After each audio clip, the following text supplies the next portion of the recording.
Ele colocou o anel no dedo dela e riu. A risada foi aguda, cortante. Aquela que dizia para todo mundo: eu tenho, eu posso, eu me divirto à custa dos outros. No mesmo instante, a lâmpada acima da mesa encontrou a superfície polida da joia e a transformou em algo que parecia ainda mais precioso. Um brilho quase ofensivo. Ela sentiu o som metálico do caixa sendo fechado como um estalo no peito, e tudo ao redor encolheu, as vozes, os talheres, o plástico fino do guardanapo que tremia na sua mão. Ninguém olhou para ela esperando que reagisse. Era como se sua existência tivesse sido julgada e sentenciada em silêncio. Lívia escutou a risada como se viesse de muito longe. Olhou para o rosto do homem que havia sido seu marido por 8 anos e viu, com a clareza gélida de quem observa um espelho quebrado, a forma exata da sua desvalorização. Havia anos que ele a tratava como peça de mobiliário, funcional, previsível, sempre lá quando convinha.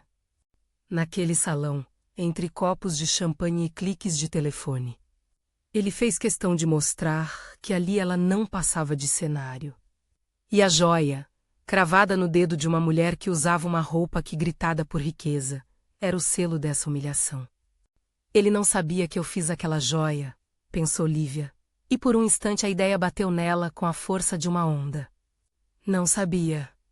Não fazia a menor ideia de que a mão que trabalhara naqueles detalhes tão meticulosos estava agora pousada.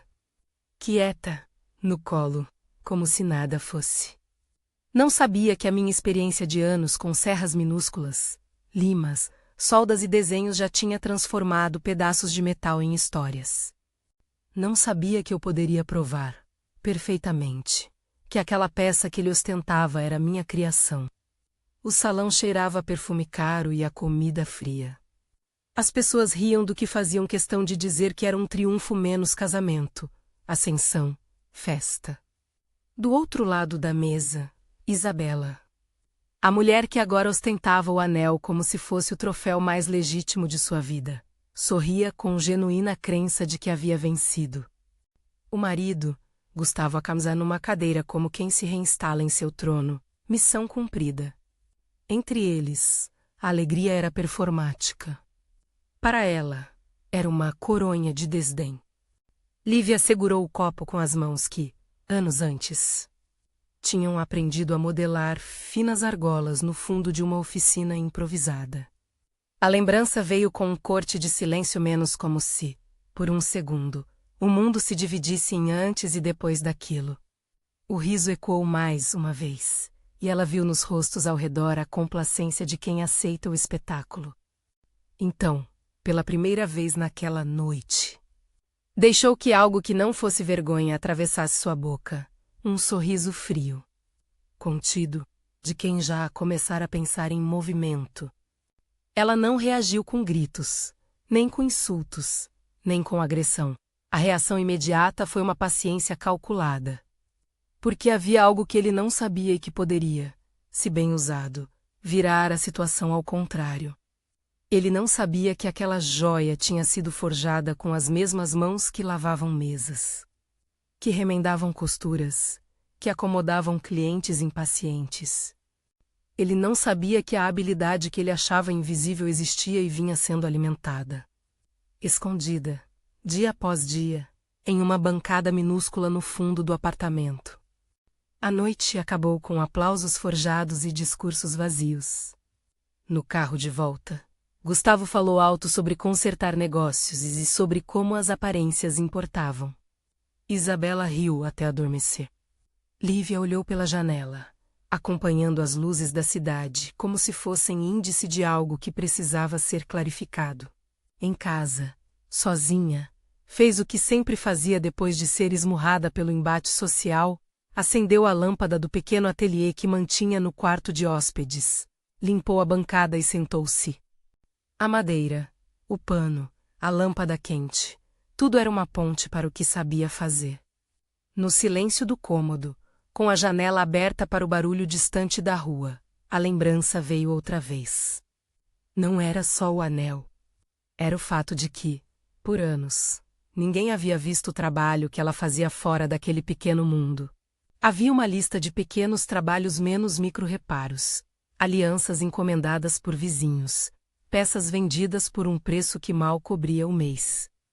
Havia noites em que ela, exausta do dia como garçonete, voltava para casa e passava horas lapidando uma peça, porque aquilo era um modo de existir que não dependia do reconhecimento alheio. Lívia recordou as primeiras tentativas, mãos trêmulas, desenhos rabiscados em guardanapos. Lembrou do dia em que conhecera Marcelo, o dono de uma joalheria discreta na rua lateral, que a observara enquanto trabalhava num pequeno feirante até que, um dia, ofereceu-lhe uma prateleira e uma conversa. Marcelo tinha reconhecido nela aquilo que ela mesma ainda não via: paciência, rigor e um olhar para o detalhe. Ele a ensinou algumas técnicas, lhe apresentou clientes seletos. Conversou sobre acabamento e sobre como falar com o mercado sem perder o próprio valor.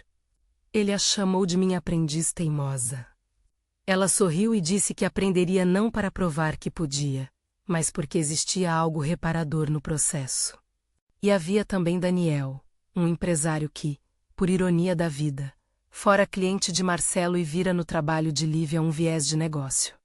Ele propusera uma parceria meses antes, oferecendo uma oportunidade para que as peças dela circulassem numa coleção limitada menos sem revelar o nome que as assinaria.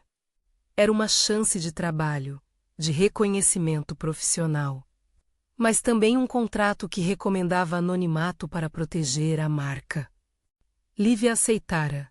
Precisava de visibilidade, precisava de clientes e, principalmente, precisava da renda que garantiria sua independência. Nesse contrato houve uma cláusula que ela havia assinado sem reler todas as páginas: as peças, vendidas sob o selo da galeria de Daniel, seriam apresentadas como design exclusivo, com um ateliê de produção anônimo. Era uma formalidade do mercado de luxo. Menos artistas muitas vezes abdicam ou ocultam sua expressão por trás de marcas maiores para entrar em grandes vitrines. Ela aceitara porque viu ali, pela primeira vez, a possibilidade de crescer. Não sabia que o mesmo caminho a colocaria, meses depois, no centro de uma humilhação do círculo social do marido. A lembrança do momento em que soldara a última peça do anel veio com detalhes, a linha praticamente invisível no interior da haste. O polimento final que deixara o metal como um espelho, a escolha do pequeno detalhe que faria a peça parecer singular. Ela lembrava de ter pensado, naquela tarde, que aquela peça seria vendida a um preço que jamais poderia sonhar. Lembrava dos cortes no dedo e do gosto metálico no ar. O anel saiu daquelas mãos com sua identidade secreta. Era uma obra dela, mas assinada com o nome de outro. Quando a notícia do presente chegou, o anel dado por Gustavo a Isabela Menos, ela entendeu que a cadeia que permitira sua entrada naquele mundo de fachada e glamour também podia ser a trilha para sua reparação. Havia duas formas de interpretar isso. A primeira, uma traição que lhe doía porque o marido demonstrara desprezo público. A segunda, um acaso que por sorte expôs sua obra ao alcance daquelas mesmas pessoas que a desprezavam. Era uma tensão curiosa, dói, mas também abre caminho. No dia seguinte, enquanto recolhia pratos no pequeno café onde trabalhava antes de seguir para o ateliê, ouviu conversas discretas sobre a joia. Ela é linda, disse alguém. Onde conseguiu uma peça assim? Perguntou outro. Ela apenas sorriu, serviu um novo café e guardou a reação como se fosse uma semente. Havia, no interior dela, uma mistura de ira e oportunidade. A ira vinha do desdém. A oportunidade vinha do fato de que ninguém poderia dizer que ela não existia. A peça estava ali, diante de todos, e pertencia a ela de forma inescapável, mesmo que só ela soubesse. Lívia não era modelo de uma revanche impulsiva. Seu plano precisava de frieza. Ela sabia o risco de uma explosão pública. Poderia perder o trabalho. Poderia ser exposta como a criadora que havia cedido direitos. Poderia ser acusada de procurar fama às custas de confusão.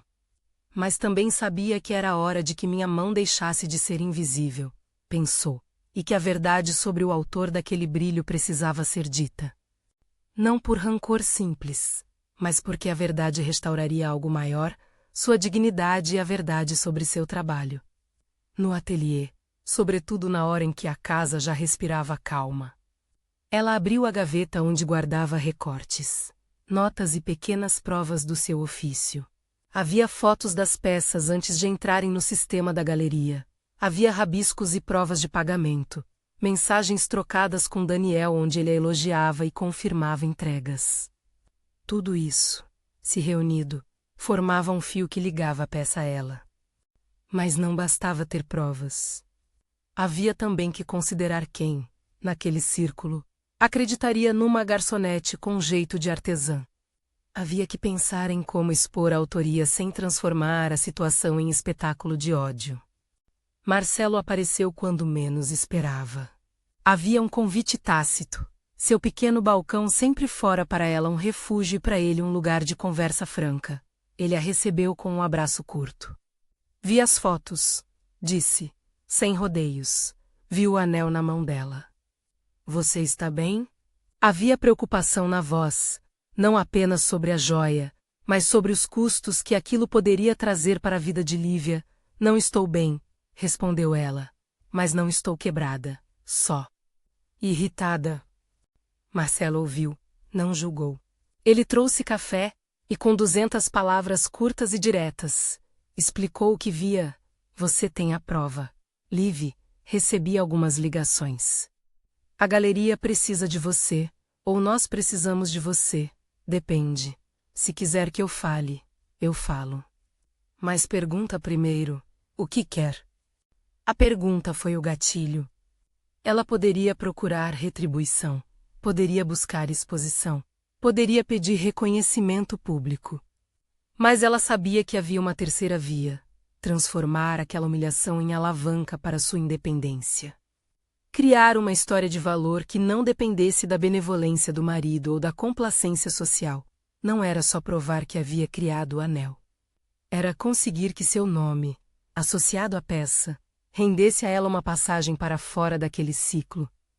Daniel entrou na equação com cautela e interesse profissional. Ele não era um vilão clássico.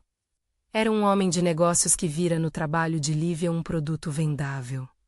Quando ele a procurou, foi direto: se você provar que é autora, o mercado vai ouvir.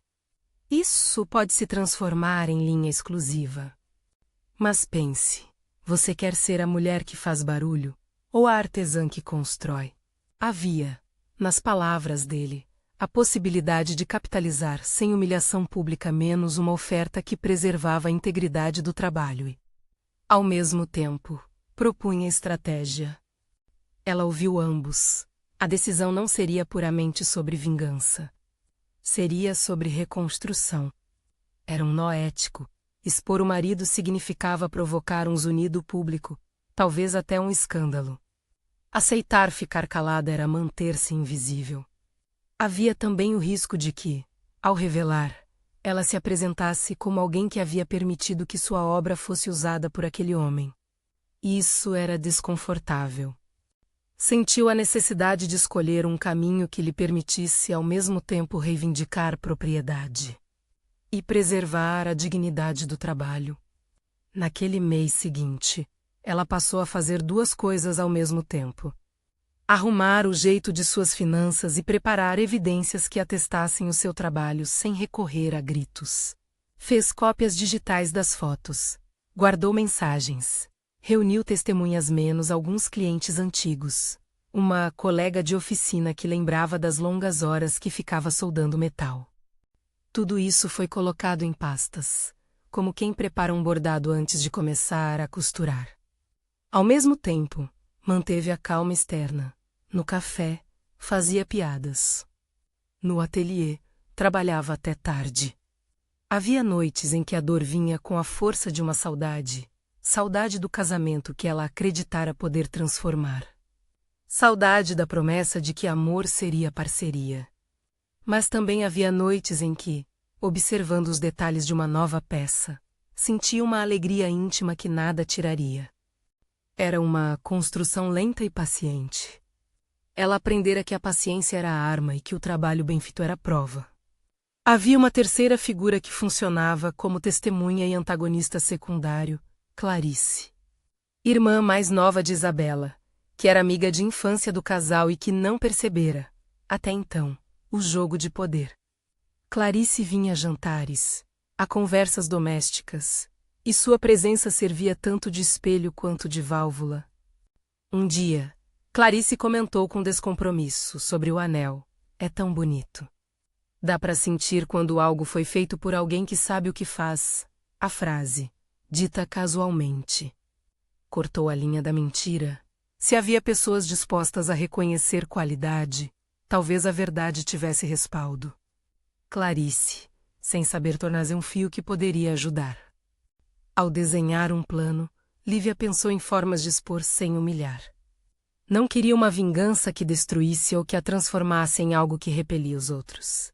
Queria reconhecimento. Queria que sua história chegasse limpa às pessoas. Por isso, optou por algo simbólico. Não se trataria de roubar o brilho do anel, nem de acusar com gritos. Seria uma peça de linguagem visual que revelasse a autoria. Não revelaria segredos nem recorrerá a falsos testemunhos.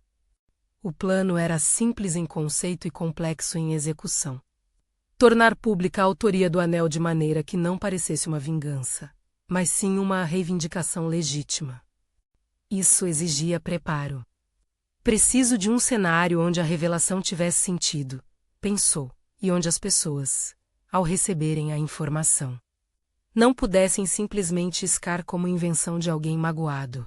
Precisava de provas que resistissem à dúvida, de aliados que estivessem dispostos a falar, e de um momento que garantisse atenção suficiente para que a notícia tivesse efeito. Ela cogitou a imprensa, mas sabia que imprensa podia distorcer. Cogitou as redes sociais, mas sabia que ali a verdade se perderia entre memes.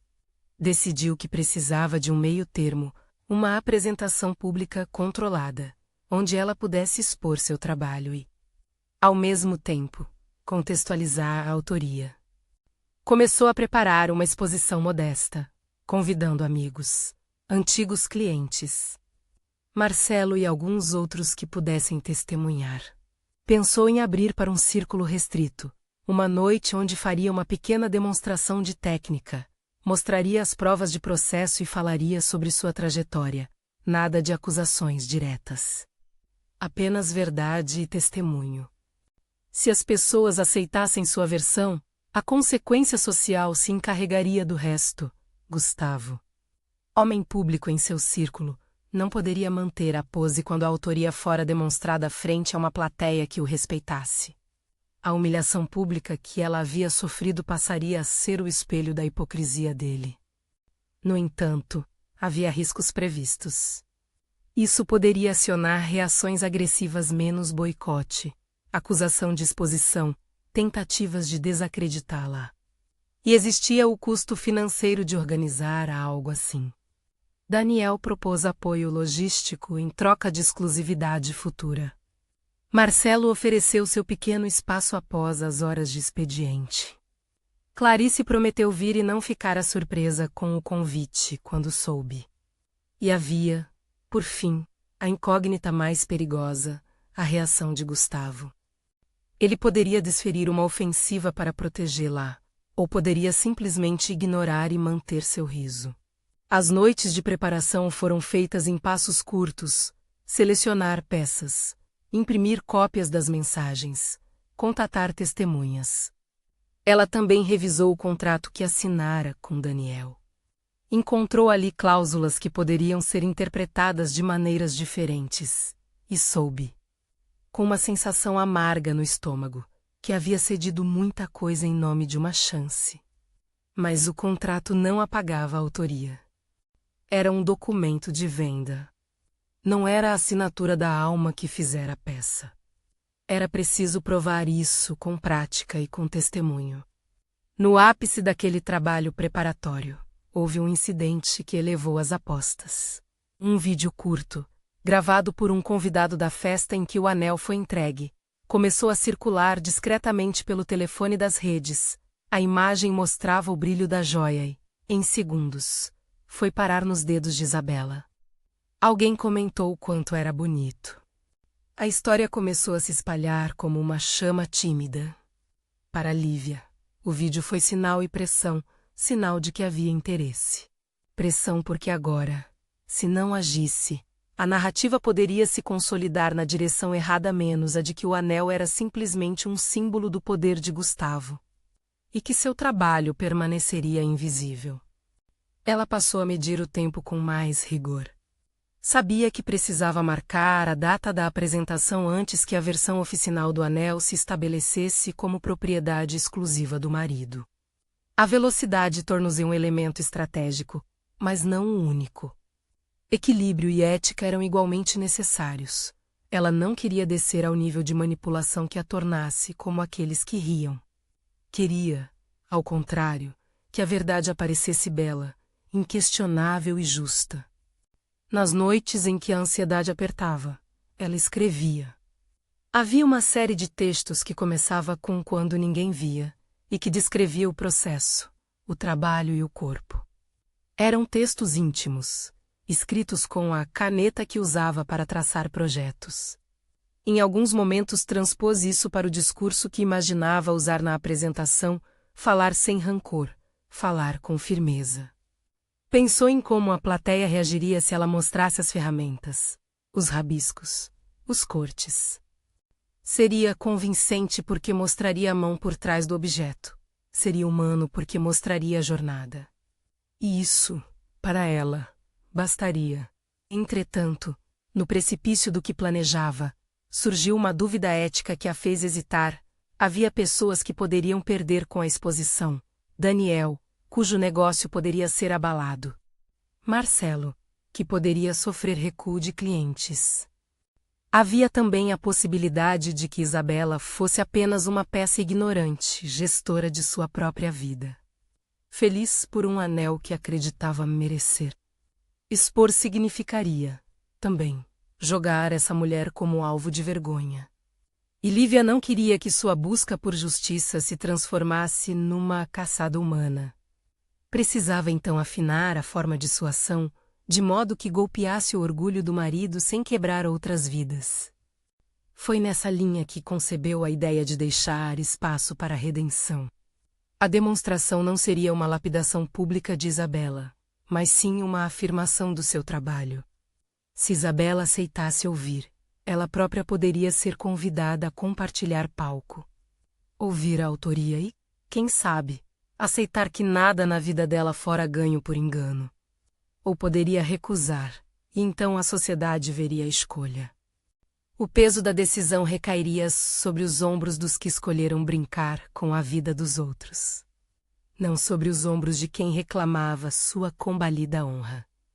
As noites seguintes foram de ajuste fino. Ela testou discursos, avaliou reações, pediu a Marcelo que convidasse alguns clientes confiáveis. Daniel propôs um pequeno contrato de apresentação que garantisse a integridade dos materiais expostos. Clarice prometeu trazer pessoas que sabiam como ouvir quando se contava uma verdade com elegância. E houve também uma última conversa com Marcelo, no balcão da loja, onde ele a olhou com aquela ternura que só quem vira alguém crescer podia ter. "Você vai pagar um preço", disse ele. "Não posso garantir que não haja repercussões." "Eu sei", respondeu ela. "E pagarei, se for preciso. Mas prefiro pagar por ter dito a verdade do que viver mais 8 anos com o silêncio." Ele assentiu. Havia orgulho na boca dele. E então veio a noite em que tudo poderia começar. A sala estava pronta, as peças dispostas com cuidado, as luzes baixas e a atenção presa ao detalhe. Havia convidados que chegavam discretamente, alguns clientes, 1 ou 2 jornalistas locais, Clarice com um sorriso tenso. Marcelo em cantos, com sua postura de segurança emocional. No entanto, a noite ainda não era a noite do estouro público. Era uma apresentação pequena, pensada para gerar eco, não para explodir. Lívia passou pela pequena plateia e sentiu o peso do ar como quem atravessa um tribunal. Respirou, deu um aceno e começou. Falou pouco no início. Mostrou fotos de sua bancada, pequenos cortes nos dedos que se curavam, desenhos no guardanapo que explicavam sua lógica. As palavras foram simples, dignas. Havia emoção, sim, mas contida e honesta. Quando, finalmente, mostrou uma foto do anel que havia sido vendido para a Galeria Menos, a mesma peça que agora brilhava no dedo de Isabela em outro salão, ouviu murmúrios. A plateia viu o detalhe da marca ligeiramente interna, o polimento, o desenho do detalhe que só quem trabalhou com aquela peça poderia identificar. E, no fundo da sala, Gustavo recebeu uma notificação. Talvez olhasse para o telefone, talvez nada. Ela não fez acusações diretas. Simplesmente apresentou os fatos. Esta peça saiu do meu ateliê, disse, sua voz calma mas firme. Foi vendida por meio de um acordo. Eu não a dei. Mas esta é minha mão. O silêncio foi curto. Uma respiração coletiva a menos e depois as perguntas começaram a vir. Como pequenas fagulhas. Havia interesse. Havia surpresa. Havia empatia. E havia, também, o telefone de alguém que tocará com urgência. Lívia sabia que aquilo era só o começo. Havia uma linha tênue entre dizer e ser ouvida. Agora a probabilidade de ser escutada aumentava, mas também cresce o risco de reação. Enquanto a plateia se movia para conversar, ela pensou em Gustavo, em sua risada no salão. E em como o riso travestia a fraqueza de alguém que precisava a toda hora provar seu poder. A primeira faísca pública já havia acendido, mas quando ela saiu para a rua, o ar frio a acordou completamente.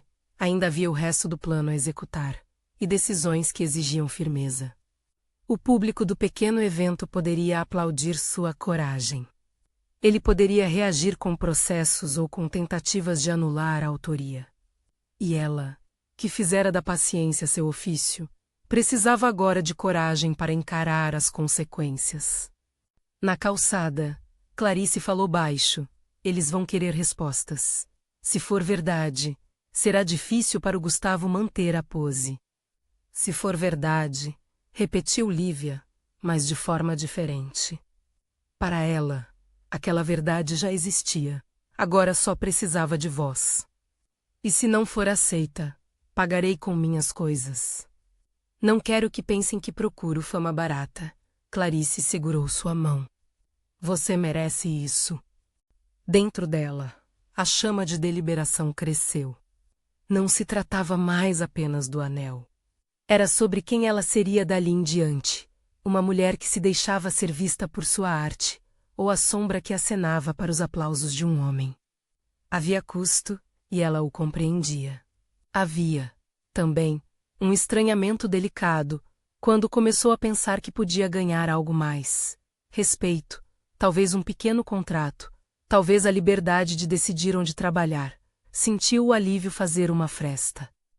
O capítulo seguinte não estava escrito. Mas havia, claro, movimentos que precisavam ser feitos. Provas que deveriam ser entregues a quem poderia testar, sem parcialidade.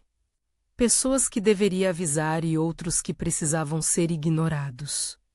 Tudo era cálculo, e o cálculo exigia frieza, porque o riso que a humilhara ainda circulava como uma ameaça palpável. Naquela noite, antes de dormir, Lívia abriu a gaveta onde guardava o molde daquele anel. Passou a ponta dos dedos sobre a marca que reconhecia, não como ego inflado, mas como reconhecimento de um trabalho que a salvava. A mão que o fizera ainda temia as consequências, mas aceitou o risco. Ela sabia, com uma clareza que já não poderia negar, que o movimento que iniciara não terminaria em silêncio.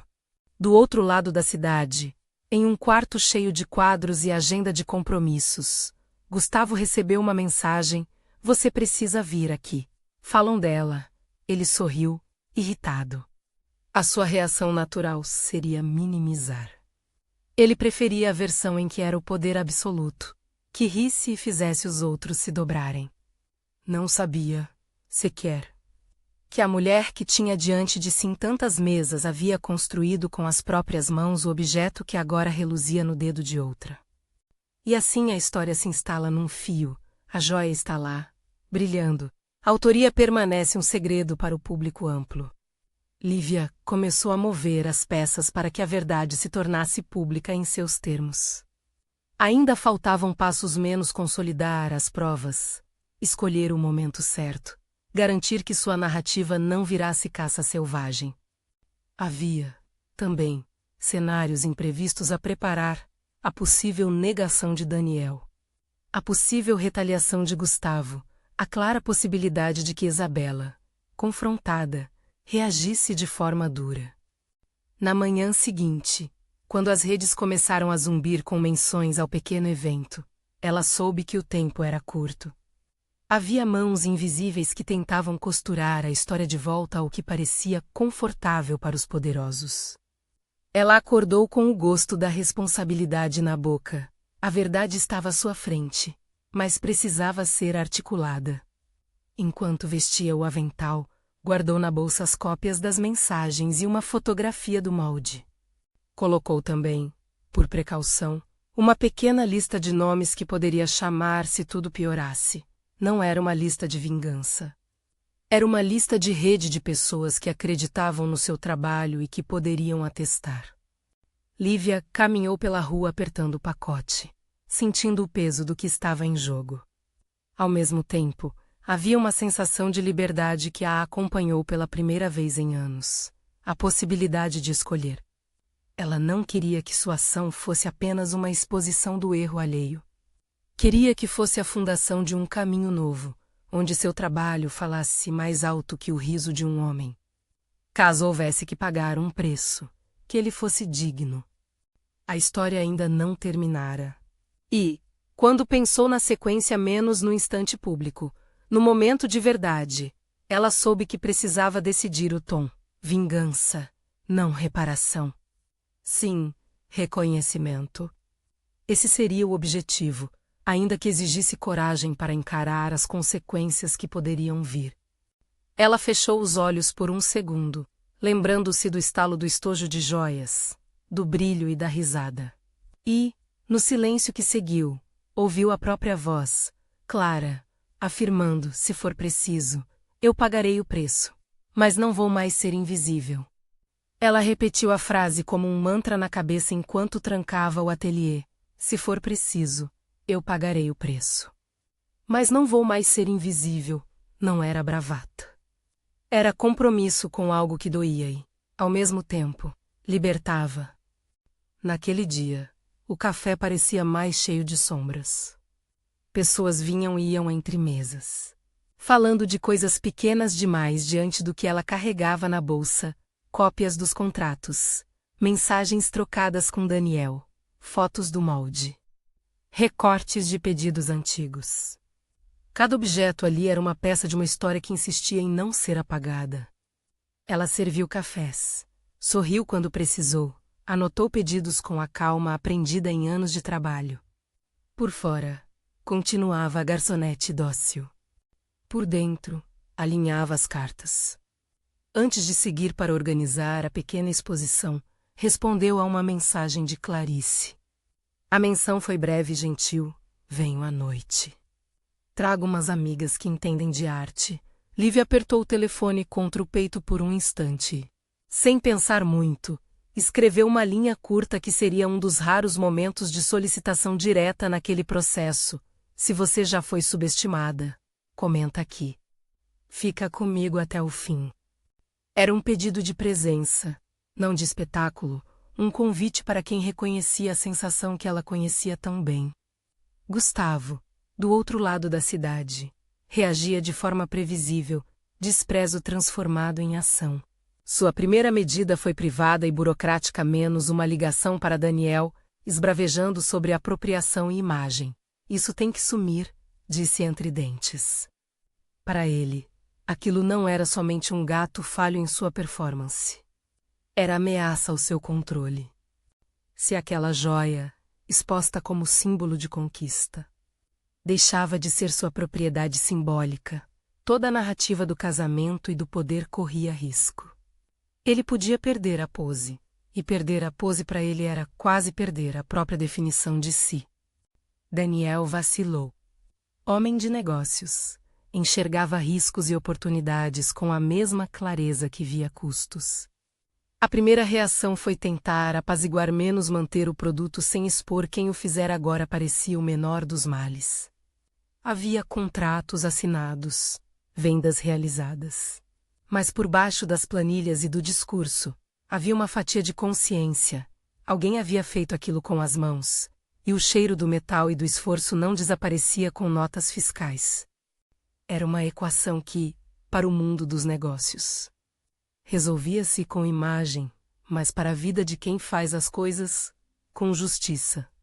Enquanto isso, nas redes, os comentários começavam a pipocar com perguntas inocentes. De onde vem essa joia? Alguém sabe quem a fez? Alguns poucos rebatimentos, defensores da ostentação do marido, surgiam com rapidez, como répteis prontos a cuspir defesa.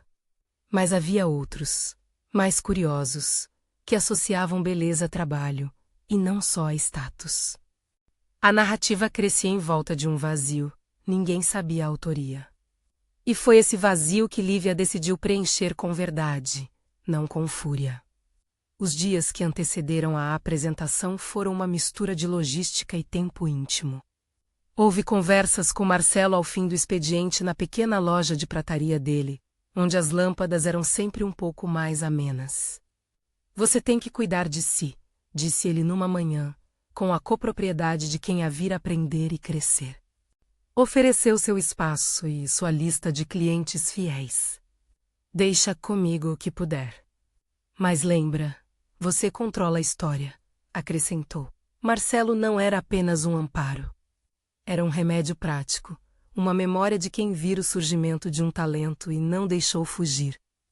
Daniel, quando finalmente cedeu à pressão pública, propôs um cenário que soava como acordo e aviso ao mesmo tempo. Ele apoiaria a apresentação se ela aceitasse um protocolo. Ele queria manter a galeria segura no meio do vendaval. Sua oferta tinha condições. A contrapartida que propôs não era um impedimento moral, mas uma barreira comercial, exclusividade temporária se a autoria fosse reconhecida. Daniel falava de audiências, de posições de mercado, de preservação da marca. Para Lívia, aquilo significava abrir a porta para sustento, mas com riscos de amarras. Ela ouviu, mediu, respondeu que precisava pensar. Era uma decisão que implicava futuro, independência imediata ou crescimento amarrado. A termos que ela ainda não sentia plenamente seus. Houve noites em que a expectativa a tirava do sono. Em algumas, a ansiedade vinha como um tremor no estômago. Noutras, despertava uma irradiação de propósito, uma sensação de que as coisas iam mudar. Nos limites do que podia contar e do que devia reservar, reuniu testemunhas, clientes antigos que sabiam de sua rotina, colegas que viram as primeiras tentativas, e uma amiga da faculdade de design que confirmaria o traço reconhecível do seu trabalho. Tudo isso estava preparado para ir ao público de forma ordenada, menos provas. Fotos, testemunhos. A ideia era simples, mostrar com clareza quem havia feito a joia, sem acusações destrutivas, e deixar que a plateia traduzisse aquilo em consequência social. O dia da apresentação pequena, no espaço de Marcelo, não foi anunciado com alarde. Convites discretos, boca a boca, uma carta bem medida para alguns jornalistas que costumavam escrever sobre criatividade local. A sala cheirava a cera de polimento e a nervosismo. Paredes claras, mesas com peças sob luz de foco. Havia um tensionamento controlado, a plateia era pequena. Suficiente para gerar eco, mas não imensa o bastante para perder o controle. Quando entrou, sentiu o peso do olhar como uma espécie de recompensa e medo. Havia amigos, conhecidos, Clarice com um sorriso incerto, Marcelo em pé como quem segura a frequência do ar. Daniel apareceu, com a expressão de quem calcula cada palavra. Não chegou sozinho, trouxe um assessor que fingia neutralidade, olhar de proteção à marca. Entre as cadeiras, havia também quem poderia, por interesse, querer manter o silêncio. Havia medo, inclusive, de que Gustavo enviasse alguém para interromper. Tudo isso formava uma pressão quase física. Ela falou com simplicidade. Não gritou, não fez panfletagem. Começou mostrando o processo, não em detalhes técnicos, mas com humanidade, as ferramentas. As fotos dos cortes, os rabiscos, as mãos feridas que se curavam. Falou das noites, do trabalho no banco de uma cozinha fria, das horas dedicadas à paciência. Em seguida, apresentou o anel em foto, lado a lado com imagens do molde original. Havia detalhes pequenos, um traço interno, um polimento característico que quem viu o seu trabalho soube identificar. Depois, narrou o acordo com a galeria, como acontecera. As condições, o que assinara por necessidade e não por má fé, não pediu vingança. Pediu justiça de reconhecimento. As reações foram medidas. Alguns olhos se umedeceram. Vozes baixas discutiam, surpresas surgiam. E, do outro lado, o telefone de Gustavo vibrava. Ele havia sido informado por um amigo de que algo acontecia, mas decidiu aparecer. Entrou com roupa impecável, rosto composto, e com ele veio Isabela menos vestida para ser vista. A atenção que queria projetar sobre si parecia colar no cenário da noite em que surgira o escárnio. Ele acreditava que poderia controlar a narrativa com presença. Não sabia, porém, que a presença de alguém que mostrasse o trabalho manual diante de uma plateia sedenta de verdade seria um golpe diferente. Quando ela mostrou as provas, Clarice Lante falou pausadamente sobre as ocasiões em que ouvira a menoridade do marido e a fragilidade daquele orgulho. Marcelo confirmou datas de serviços prestados, clientes que testemunharam entregas, atendimentos e pequenas encomendas que marcaram a trajetória. Uma colega citou conversas antigas sobre técnicas e erros transformados em lições. Aquilo era mais do que palavras. Era a montagem de uma narrativa que tirava o anel do mundo da fantasia e o colocava na órbita do trabalho honesto. A plateia murmurou. A sala que antes respirara apreensão agora respirava atenção. Gustavo, notando a mudança de tom, Lavante tentou interromper com a costumeira fala de poder. Isso é invenção. Uma tentativa de ganhar visibilidade às minhas custas. Sua voz foi firme demais para o ambiente pequeno. Soou como um grito em biblioteca. Mas a diferença, naquela noite, era que havia testemunhas. A defesa de Gustavo precisava de artefatos intangíveis. Status. Aparência. Enquanto a prova de Lívia era feita de documentos, testemunhas e palpabilidade. Aquilo pesou. Isabela, que até então mantivera um sorriso automático, assistiu à sequência sem a teatralidade que costumava praticar nos salões. À medida que as evidências se alinhavam, sua expressão ficou concreta. Foi como ver alguém reconhecer que vestimenta bonita não equivale à essência. Quando terminou a apresentação, ela levantou-se, hesitante. Havia lágrimas, talvez. Havia confusão e o desconforto de saber na posição de quem recebeu algo que não entendia como tinha chegado até ali. As fotos do anel, as mensagens, as testemunhas, tudo aquilo reclamava uma postura. Eu não sabia, disse Isabela, voz baixa. Não soou como desculpa preparada. Soou como franqueza. Havia, naquela afirmação, o reconhecimento de que o mundo de aparências tantas vezes nos cegava para a dor alheia. Alguns na plateia olharam com reprovação, outros, com curiosidade, como se observassem a primeira iluminação de uma pessoa que nunca tivera que questionar seus privilégios. Gustavo, por outro lado, não suportou a vulnerabilidade que se abria em público. Seu rosto endureceu. Havia um golpe que ele não esperava. O fato de que a arte de quem menosprezara agora apontava para sua própria fragilidade. Ele tentou retomar a autoridade, interrompendo com voz alta, atribuindo tudo a mal-entendidos comerciais. O esforço parecia cada vez mais vácuo. O público, que antes o seguira com reverência passiva em outros cenários, não quis embarcar naquela narrativa óbvia. A plateia escolhia agora entre a verdade e a pose. O que aconteceu depois foi menos uma explosão e mais um desalinhamento. Contatos que vinham de antigas relações de Gustavo sofreram um freio. Convites a eventos minguaram. Pessoas que antes se aproximavam por cálculo social começaram a se afastar. Não foi um castigo imediato, nem uma ruína fulminante. Foi uma erosão silenciosa, um ajuste de conta com a reputação que ele tanto cultivara com comentários e exibicionismo. Para Lívia, isso não era revanche. Era a consequência natural de uma verdade que havia sido revelada em público com dignidade. Mas o caminho não foi sem percalços. Daniel, diante do noticiário que começou a ganhar corpo, teve que gerir interesses. A galeria corria risco de imagem, fornecedores questionavam práticas, e havia quem sugerisse manter distância.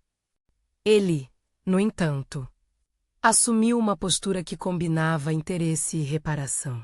Emitiu uma nota reconhecendo a autoria das peças em uma coleção específica e propondo um acordo de visibilidade que colocasse o nome de Lívia nas futuras exibições. Não foi um ato heróico. Foi um cálculo de negócio que, no limite, devolveu a ela a possibilidade de transformar exposição em trabalho. Ainda assim, a oferta vinha com um preço, exclusividade temporária. E uma voz a menos na decisão do que negociar financeiramente. Lívia leu a proposta com atenção e, num gesto que demonstraria sua nova postura, pediu tempo para pensar. Ela sabia que aceitar poderia significar estabilidade imediata e espaço para crescer tecnicamente. Recusar poderia revelar a luta pela autonomia total, com riscos financeiros. A escolha exigia equilíbrio entre sustento e liberdade. Optou por negociar termos mais claros, com prazos definidos e com garantias de visibilidade pública do seu nome. Daniel, surpreso com a firmeza, concordou com ajustes. Havia, naquela negociação, algo novo. Ela já não aceitava ser apenas instrumento de boas vendas para outros. Enquanto isso, na esfera pessoal, o casamento de Gustavo e Isabela tremeu. Não foi uma ruptura cinematográfica com gritos e portas batendo. Foi um afastamento gradual. Isabela, confrontada com a descoberta de que o anel que apresentara com tanto orgulho nascera nas mãos de outra, começou a questionar o resto. Por que aceitar presentes como troféus? Por que viver pela imagem que outros costuravam? Em conversas francas, descobriu que havia vazios que nem o brilho do metal preenchia. A escolha dela, no fim, foi de se afastar dos jogos em que participava. Não houve cena triunfal de expulsão. Houve um corte calmo, um fechamento de porta onde cada um seguiu um destino mais honesto. A repercussão trazia também custos para Lívia. Algumas pessoas passaram a olhá-la com suspeita por atrelar sua vida publicamente ao conflito, outras, com admiração.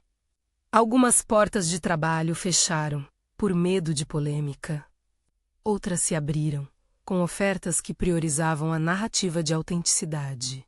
Ela teve que lidar com entrevistas, com repórteres que buscavam a palavra mais cortante, com antigos patrões que viam nela agora um potencial de ameaça. As noites de sono não voltaram imediatamente à paz do antes. Havia, no lugar disso, uma tensão nova, o desafio de administrar talento, reputação e economia. E, inevitavelmente, vieram perguntas internas.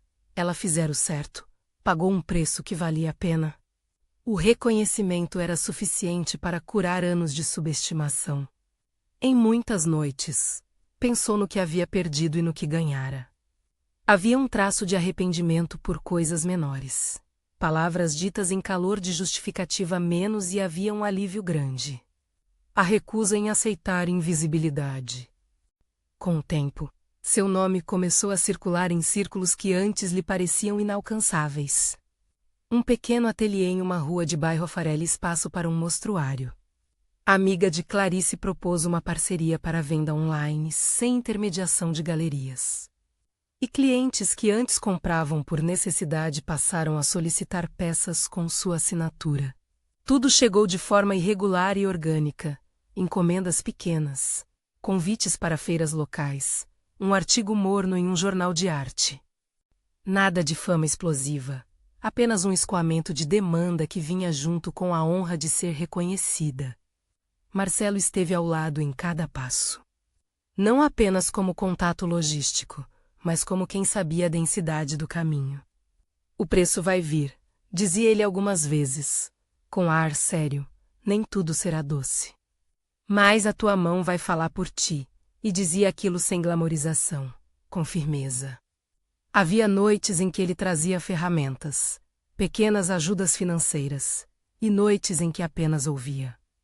No espaço dele, ela encontrou um refúgio prático para estruturar o crescimento. Isabela, por sua vez, procurou conversar mais algumas vezes. Não para buscar reparação, mas para compreender. Tinha vergonha e também um desejo genuíno de entender. Não se tratava de uma vaidade que podia ser apagada com desculpas, mas de reconstruir uma compreensão sobre como o mundo privilegia aparências.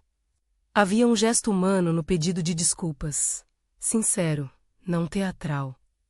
Para Lívia, aquilo foi recebido sem triunfalismo. Não buscou humilhar, quis ouvir. Era uma oportunidade para exemplarmente transformar uma humilhação em ponte. Numa dessas conversas reservadas, Isabela falou, quando me deram o anel, eu quis sentir que havia vencido algo.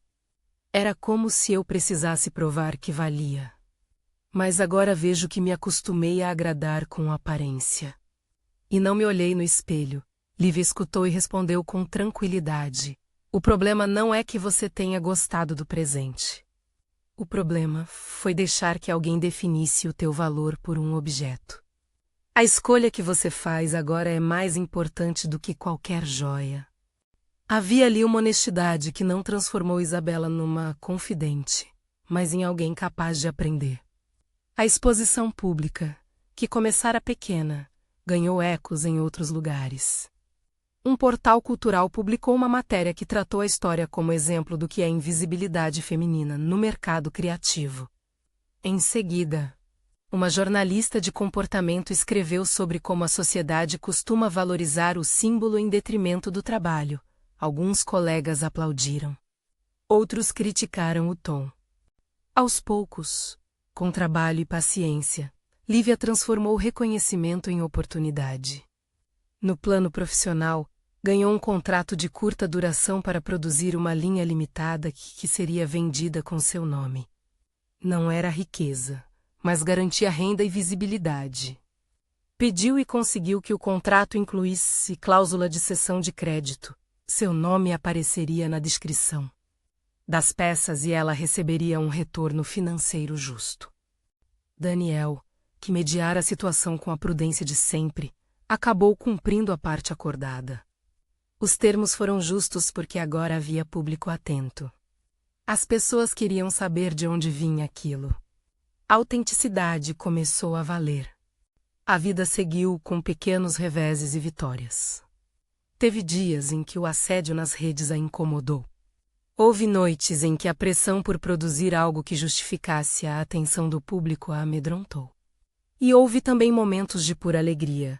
Uma cliente que chorou ao receber uma aliança feita por ela. Uma exposição local com fila de pessoas interessadas em conhecer a criadora, não só a peça. Uma jovem que, ao conhecer sua história, decidiu procurar aulas de metalurgia por afinco.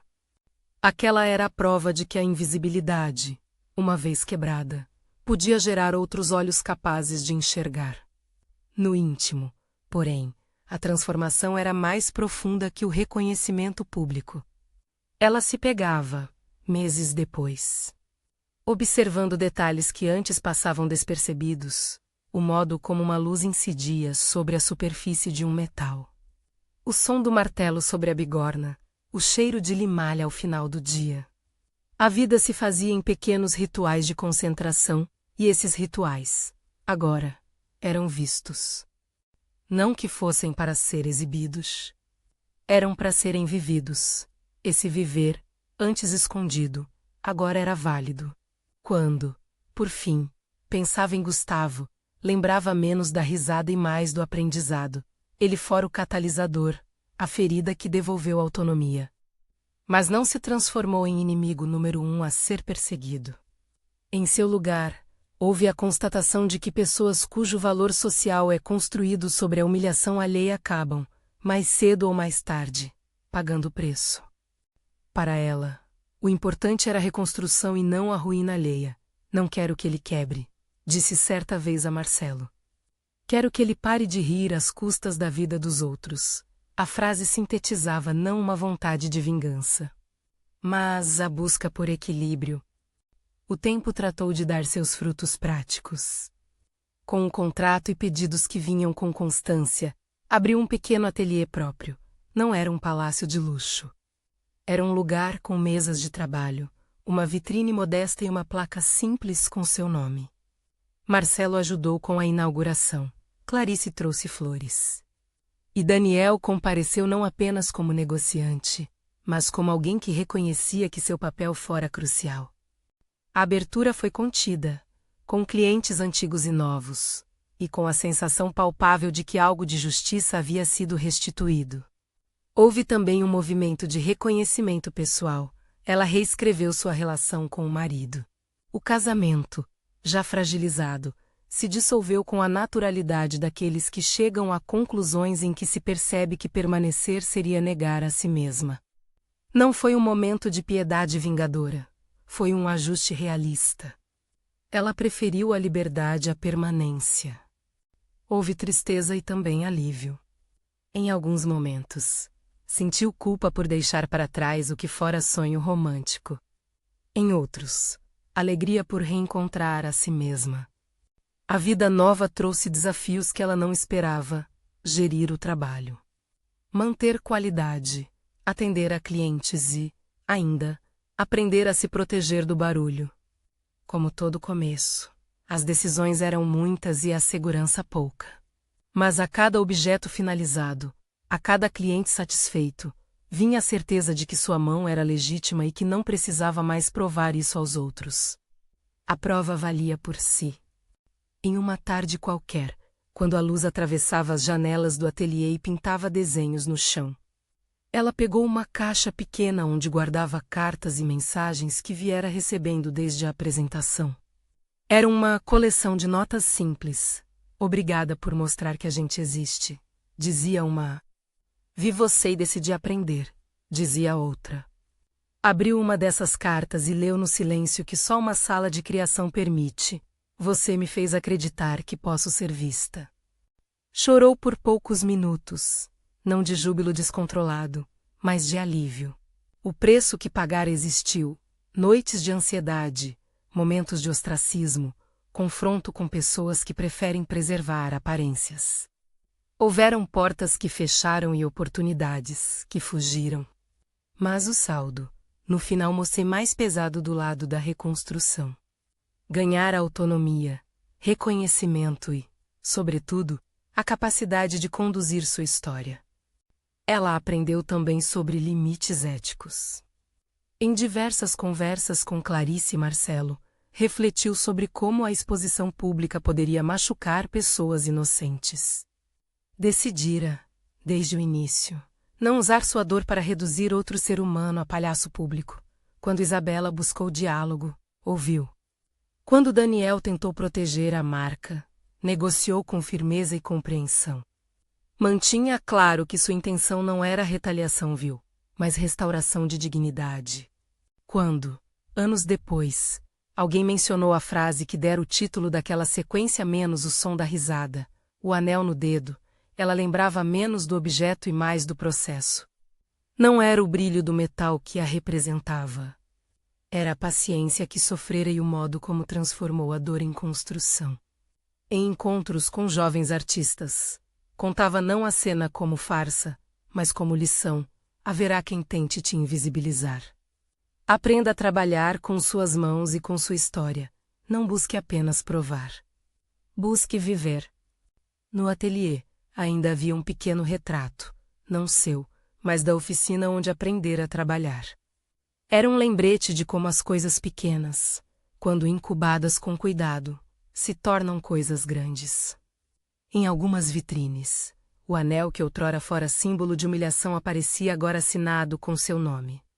E isso não a fazia sorrir com arrogância, mas sim com reconhecimento silencioso. A joia não era mais propaganda de um casamento. Era testemunha do que o trabalho pode fazer. E havia, sempre, a sensação de dívida consigo mesma. Pagar o preço que dissera pagar, e o pagamento não era apenas financeiro. Era feito de escolhas, de noites sem sono, de conversas difíceis. Mas, acima disso, havia um ganho que não se mensura só em cifras, a dignidade de ser vista e de poder escolher o próprio rumo. No fim, quando alguém perguntava se havia sentido prazer na vingança, respondia com tranquilidade: não, não era vingança. Era reparação. E, no lugar de destruição, preferi construir.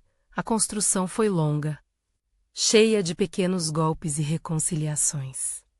Mas trouxe algo que o riso do marido não poderia tirar, o direito dela de existir visivelmente, com trabalho reconhecido. A história fechou com um gesto simples, numa manhã clara. Ela abriu a porta do ateliê e viu mulheres passando, olhando as peças na vitrine. Algumas pararam, entraram, e foi a vez dela de servir café, receber clientes, ouvir histórias. Havia no ar o cheiro de limalha e café menos cheiro de trabalho de quem não teme as horas e conhece o valor do esforço.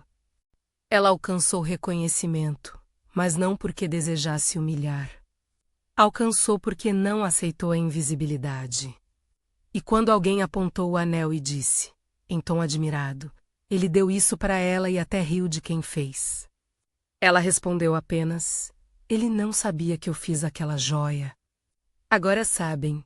Havia nas palavras um tom seco, sem ódio, apenas factual. A vida não lhe dera uma revanche cinematográfica, mas um caminho novo, mãos ocupadas, clientes fiéis, nome escrito em catálogos.